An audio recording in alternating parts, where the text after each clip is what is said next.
अस्सलामुअलैकुम जी नाजरीन, पहले आप ये वीडियो देखिए।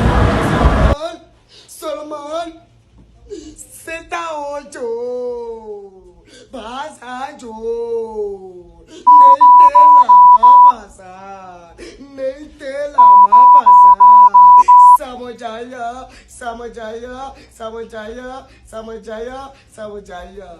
पहला भी सर मैं एक वीडियो बनाई है इस हवाले नाल, फिर दोबारा गुजारिश करना कि जेड़े इस्लामी नाम तुसी इस्तेमाल करते हो, इस्लामी नाम की वजह तो इस्लामी नाम की बड़ी बेरुमती हो रही है और साढ़े बच्चे ने नाम सुलेमान, हमजा, मूसा, तो ये बड़ी तकलीफ सन हो रही है। इस वजह तो मैं दोबारा गुजारिश करना कि जेड़े इस्लामी या मजहबी नाम उन्होंने बेरुमती ना की जाए और कोशिश करो कि इस हवाले नाल वीडियो ना बनाओ।